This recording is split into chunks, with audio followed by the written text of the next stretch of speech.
Hi everyone, this is Nia and today I'm going to make a collection of mushrooms. I recently bought a fountain pen which I can use to play with the line weight, so I thought it would be fun to add some mushroom details and textures with it. Let's start by sketching out the composition though. I want to include a variety of mushrooms with different shapes to make a big collection. In the middle, I made a mature fly agaric mushroom, which will take the center of the page as focal point. So I made this quite big compared to the rest of the mushrooms. Then I'm just going to sketch and fill in the rest of the area surrounding it to frame the center. You can include any types of mushrooms you have in mind. I just had Pinterest open right in front of me and I typed in mushrooms so I can scroll and see different types that I can pick and match into my composition. Most of the times I don't really take the full shape from the reference, but I just take some features that I like, then I try to fit it into the space that I have. For small thin spaces, I would make long mushrooms, and for wider and shorter spaces, I just fill it in with a bulby round mushroom. The shape of the mushrooms are very organic, which is why I really love to draw and paint them. You can play around with the shape of the stem and make them slightly wavy to even fill some hard to fill spaces. Personally, I find that the shape of the mushroom caps as well as the thickness of the stems and the length makes them a bit more distinct. So those are the features that I like to play around with when I'm drawing them, especially if I can't find the reference image that I specifically like. I like to also pair some mushrooms up and draw them in a cluster or just couple them together so the composition can be more varied, especially for smaller mushrooms because it might look a little bit weird if there's suddenly just one single long mushroom in the middle of the composition. By the way, for the outline, I'll have it available in my coffee shop, but I won't draw out every single texture that I'm going to draw with my ink later on because I feel like it'll clutter the main outline, making it a bit difficult to see, and that's actually the fun part where you get to create the textures. So this way you also have the choice to paint them without drawing the textures, or you can take the same stylistic approach as what I'm doing in this tutorial. Once I fill the page with mushrooms, I'm going to fix certain positions and clean out some of the outlines. Sometimes I find mushrooms where the stem is not even in the middle of the cap, and that's something that I want to look for and fix before painting. To add more of a woodsy and earthy feel to the composition, I'm also going to add some leaves in the tiny spaces, and I'm going to play with the shape of the leaves or how they're growing according to the space that I have.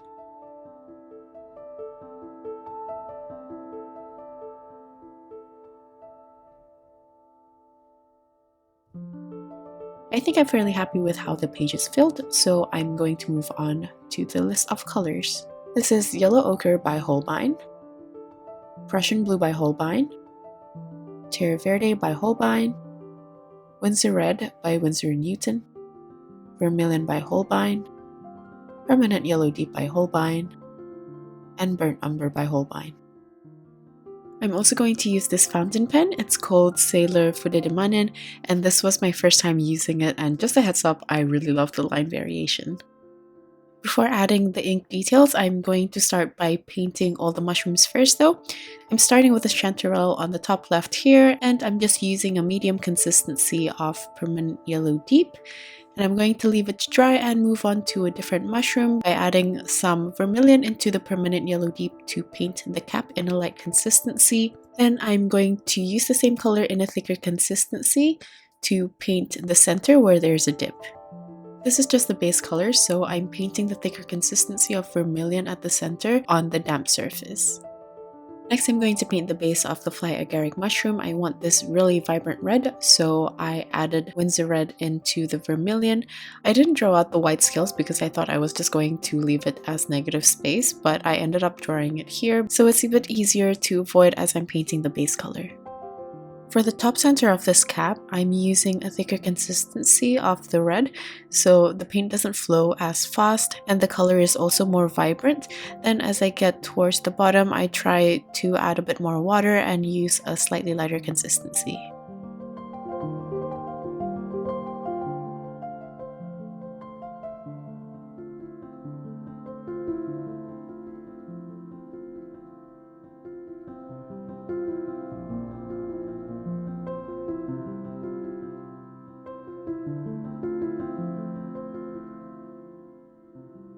After this, I'm going to go back to the red cap mushroom and add some Winsor Red right at the center. Then I'm also going to move the darker paint around to smooth out the transition. Now moving back to the first mushroom, I use a light consistency of this orange mix from Permanent Yellow Deep and Vermilion, and while the surface is still damp, I use a thick consistency of Permanent Yellow Deep to paint the sides. I'm going to reuse the color that I've already pre-mixed, so for this one I'm using the orangey mix from Permanent Yellow Deep and Vermilion, and since there's a dip at the center, I use a thicker consistency for a darker value. For this next one, I use the same mixture, but this has way more Permanent Yellow Deep. I also left out some white negative space for both of the mushroom caps here, so they look a bit glossy. For these small mushrooms, I'm going to create a brown from the orange mixture and added burnt umber in a really thin consistency. Again, I left out some white negative space as I'm painting on the base. Then while the surface is still damp, I use a really thick consistency of burnt umber to just tap on the top and let the paint flow downwards and create a natural gradation. For this next one, I use a really thin consistency of the Permanent Yellow Deep that I had on my palette for the bottom of the cap. Then I use a mix of burnt umber and a bit of vermilion to paint the top of the cap. For this next one, I'm using the orangey brown color from burnt umber, Permanent Yellow Deep, and Vermilion. I'm just spreading it evenly across the top of the cap. Then while the surface is still damp, I added a touch of Terre Verte to mute the brown, and I'm going to create some dots so the surface looks slightly textured. I'm also going to do the same for the second mushroom, but you can see that the base color is now dry, so I'm just going to smudge it with a clean damp brush, then take off the excess wet paint. This will then create a damp surface so I can add on more of that thick consistency brown. Now moving on to the porcini mushroom. For the cap, I use a mix of burnt umber, Permanent Yellow Deep, and only a little bit of vermilion this time. Then for the top, I use a really thick consistency of burnt umber. When I'm painting this, I left out some white negative space, but I'm also trying to create brush strokes following the curvature. So if there are any textures, it will follow the curvature of the cap. For this one, I'm just layering the same color as the base in a thick consistency, especially for the dip, to create a better form.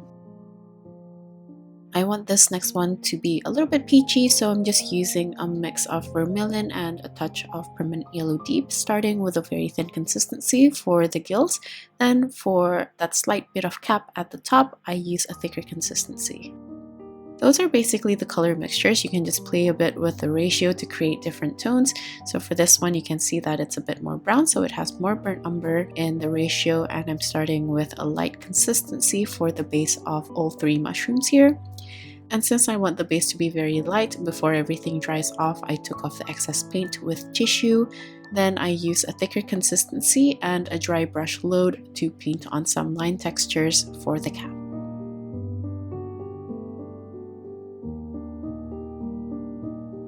And as for the last one, I just pick up whatever color I still had on my palette that I've pre-mixed. I made the bottom lighter than the top, and I also left out some white negative space. As for the stem, I'm basically just going to use more or less the same color for all of the mushrooms. It has all of the colors mixed into it, and also Terre Verte to mute the colors so it's not as vibrant as the caps.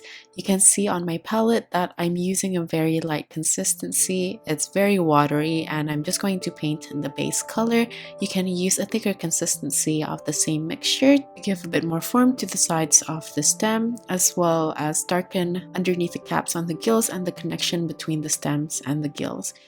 Again though, you can play with the variation slightly, so for this pink mushroom I used a bit more vermilion in the mixture, so it's a bit more pinkish, and you can just vary the color ever so slightly to match with the color of the mushroom cap, but the main mixture that I use will be the first one that I mentioned earlier. For the gills, if it's mostly hidden underneath the cap, it would be very dark, but some gills are lighter than others, so again you can play with the variation. For this one though, I'm using mostly burnt umber in the mixture, and I'm using a medium to thick consistency. Just like what I mentioned before with the stem, you can play with the variation of color by adding different hues into it you can mute the brown by adding Terre Verte, or you can brighten it and make it a little bit more pinkish by adding Vermilion, or make it a little bit more of a yellow brown or an orange brown by adding some permanent yellow deep. Depending on how dark you want the gills to be, you can just use either a lighter consistency or a thicker consistency. As for the leaves, you can use Terre Verte and mix it with any other hues you want to adjust the tone, or you can also create a green by mixing permanent yellow deep with Prussian blue and treat that as the green. Again, you can play around by adding different hues to play with the tonality of the green and also play with the ratio of each mixture.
Once I'm done painting everything, I'm going to erase the extra pencil marks. While you're at this point though, make sure that you're happy with the vibrancy and the value that you have for your painting. Since I'm going to outline and add details with my ink pen, I can still manipulate the value with the textures. But if you're using this pen, I just want to let you know that the original ink, which is what I'm using here, is not waterproof, so I wouldn't recommend painting on top of the ink details if you want to darken certain spots. I actually did that for this painting and it ended up smudging. Of course, if you have waterproof ink though, you can always go back and forth to adjust.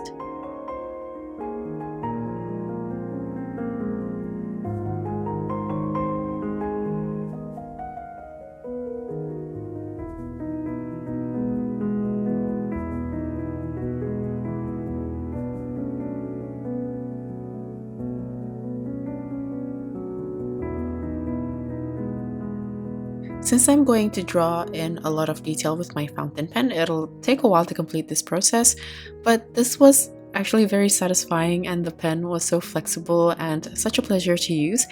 I can play with the weight of the lines quite easily through pressure and by using the sharp tip of this pen if I twist it to the side. I find it much easier to draw the main outline of the mushroom first, so you know where to end certain details and the textures.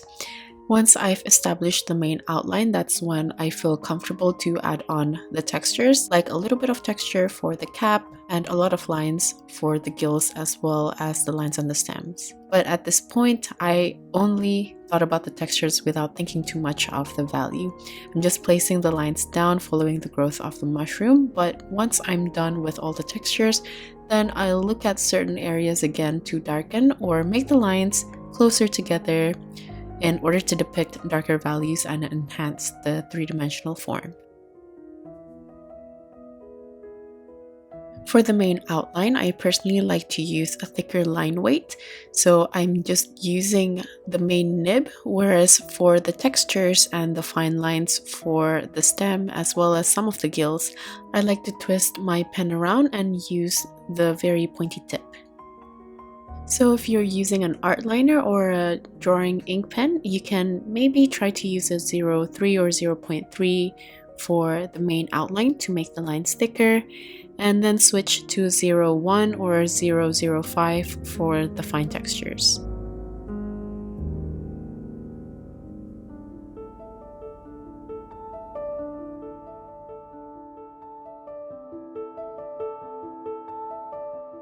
I'm just going to keep outlining and adding the textures for the mushrooms, and I hope you enjoy watching this relaxing process because this inking step was my favorite part of the painting, and I'll get back to you when I'm ready to move on to the next step.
Once I've established the main outline and some of the basic textures of these mushrooms, I'm going to move on to outline the leaves.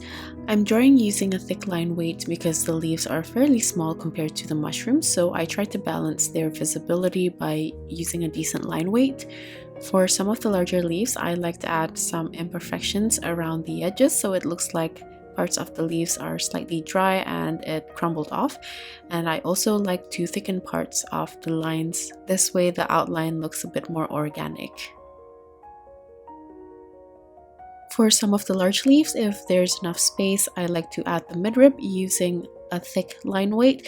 Then for the veins, I try to use a thinner line weight.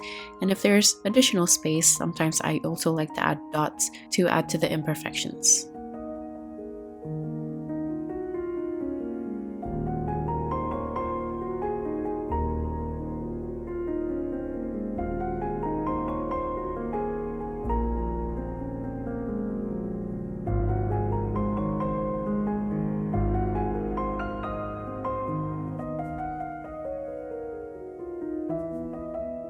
After outlining all of the elements, this is when I realized that some of the colors were a bit too light for my liking, especially with the contrast of the black ink. Once I've outlined everything, I don't really mind the stems being light, but I want to brighten and add some saturation to some of the mushroom caps.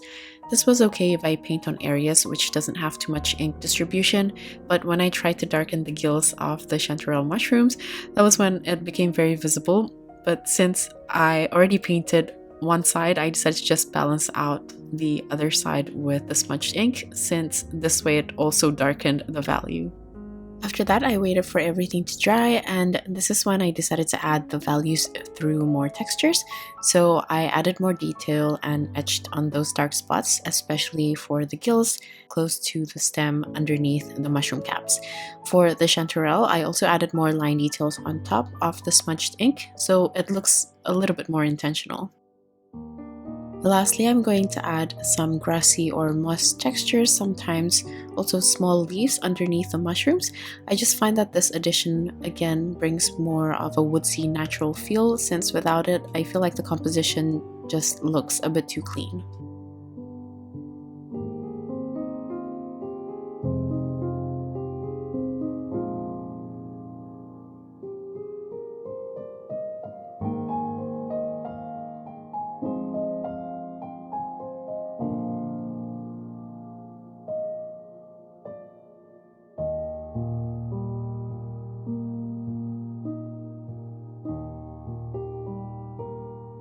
I'm going to add some last finishing touches to rebalance the values for some mushrooms again, and that's basically it for this mushroom collection.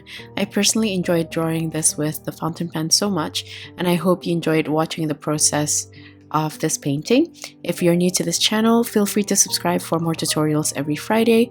Like usual, the list of tools as well as my social media links will be in the description box. If you're still here, thank you so much for watching till the end, and I'll see you guys at the next one. Bye!